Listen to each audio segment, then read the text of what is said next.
It's only the baby nettles that have that, or no, all of them? No, whenever they're actively growing. Okay. And so a lot of the therapeutic observations over time, hundreds if not thousands of years, probably tens of thousands of years, that people have been eating them and had these amazing health results. It's because they might have been low on protein or they didn't have ready amino acids. And so healing, and especially active wound repair, skin repair, and hair growth is really accelerated and enhanced because you have a pool of amino acids instead of proteins, which require acid hydrolysis in the stomach, and then proteases to cut those up into long chain, whatever the hell those polypeptides, on and on and on. It's just like the equivalent of shooting up with sugar. It's instant material. So it's not eating them like in salad, but it's making the broth. It's eating them at any time. The free of the amino acids are available to you. Okay. And so you can just chow them down. But I will tell you, it sure screws up kissing when you get 4 or 5 big nettle stings in your tongue. Oh, who is that? Oh, is that you or is that me? No, I'm chewing gum.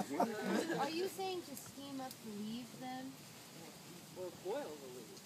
Boil the leaves and drink that water, or you said steam? I'm saying eat nettles. Raw, fresh, live, Young rolled up, or whenever you can get them. And I'll continue on this. It's an important question in that our dearly beloved friend and visitor and guest, Susan Weed, writes that you don't eat them or pick them after they start flowering. Right. Which is sort of like throwing out people after they go through puberty.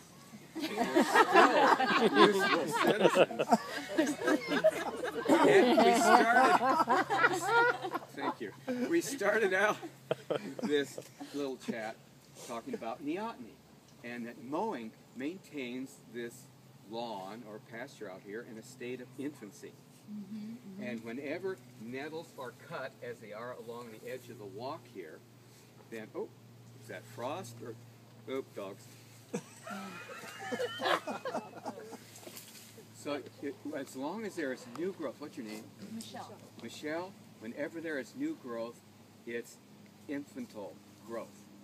All the leaves start out as the same tiny little buds, which then expand, and you're out of here, thank you, into young nettle leaves, and eventually mature, stop growing, and senesce. And so the younger the leaves, the better. But any time the nettles have been basically thrown back a bit, neotenized, it's young growth again. And so we make a point of clipping the nettles, which are then sold as nettle leaf tea, and then going back all summer and continually, sorry, but you got all these beautiful young leaves, and continuing to harvest them. And so the mature plant leaves have a lot of silica in them, which is digesto-disruptive for herbivores. At the rate that we eat them, it's not. The claim is made that the silica passes through to the kidneys in the form of mysterious substances and structures which have never been seen in the kidneys called cytoliths, which means cell rock. And my advice to those who believe these things is just a little bit of science. And science, searching, knowing. Try to dissolve a glass in hot water. Do it. A glass is a large cysto or cytolith. And if those little silica bits in nettles are the same stuff, they're not going to dissolve in water. They're water insoluble. Unless you put lye in the water. I'm sorry. And take the pH over about 8.2. And so it's a false concern. And is repeated over and over again. But in terms of flavor, it's just like the veal or fetal pig, if you've ever had one of those turned on a spit. So what about my 6-year-old daughter? I can't get her all jacked up on nettles to help her eczema. Well, wait. You're speaking of her as though she has a flat tire. So. She does have a flat tire. She's got an inflamed, a case of eczema that we have tried everything up to chlorine bath. Yeah. Her poor tire. Right. Well, I don't know that nettles is necessarily a cure. However, steam nettles will not sting. And nice young ones, maybe that big. I like to give them while the leaves are not all the way out and mature, but when they're in the prayer stage. And then 2 sets of leaves under that. And when the tops are very flexible, once they get a bunch of wood in them, then that fiber alone can be somewhat disruptive, especially to kids. Okay. And blend them either before or after if you want to just make the fiber really small.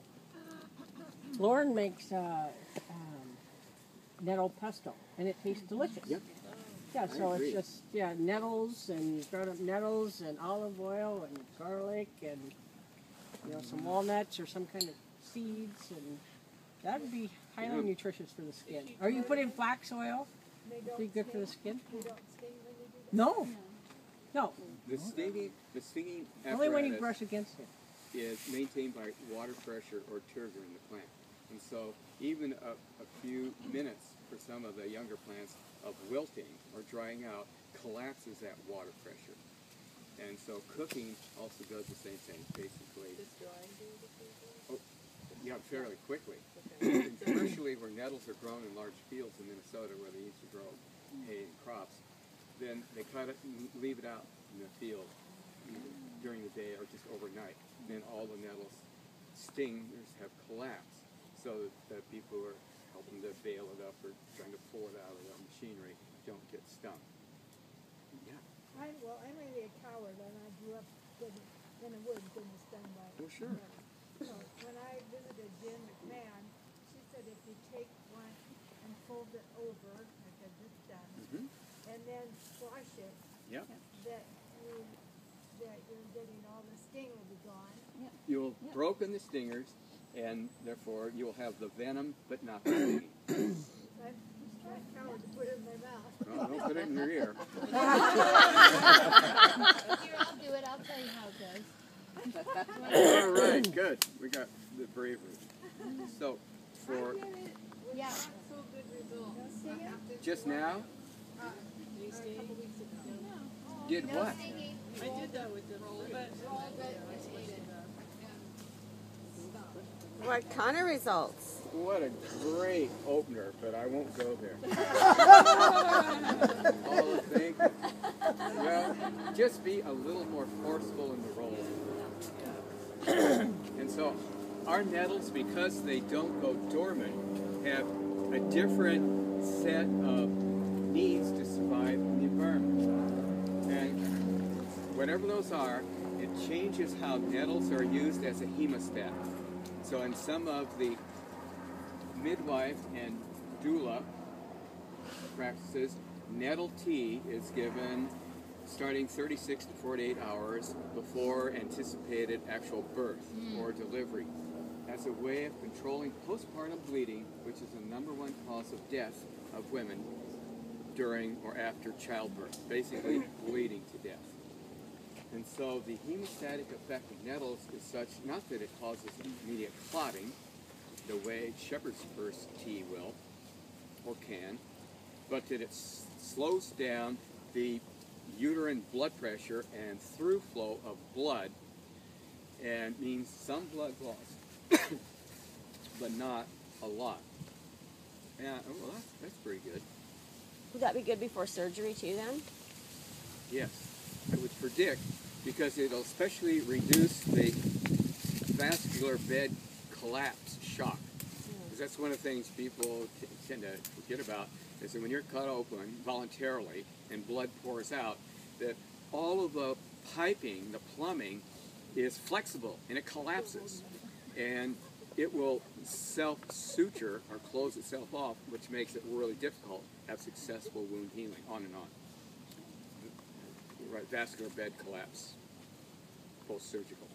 So, I'm selling a lot of nettles to midwives in Michigan, where they have their own nettles, but they usually don't start coming out until July. If you've ever been to Michigan, I'm sorry, it's awfully cold. That's why their football teams are so horrendously nasty. They're cold all the time. We don't wear enough clothes. And I got a call from a friend of mine who was, she calls herself the go-to midwife when things were not going well after 50 hours of labor, or the water broke last week and the baby doesn't seem to be wanting to come out. I didn't ask about household deals, and so she'd get a call anytime she was available, day or night, and she just put on the nettle pot and boiling water into the nettles, which are already stuffed in her thermos, and she'd try to the seed. And she was just used to that, just, slowing down that blood flow or being almost nothing. Then I sold out. So for a couple of deliveries, she was using local nettles, and said, Ryan, it was really scary. They nearly bled to death because I had assumed that a similar low flow and flow stop response would occur, and these northern nettles, which are only growing for 4 or 5 months out of the year, didn't do it. Oh my gosh. So in the subsequent, that was in 1991 or 92 years, I said, if you're using this to control postpartum bleeding, then don't substitute with nettles from a northern source. They're just not as effective. What a scary thing to learn. Any questions about nettles that I haven't at least touched on? Good group. All right. Can we walk 10 feet?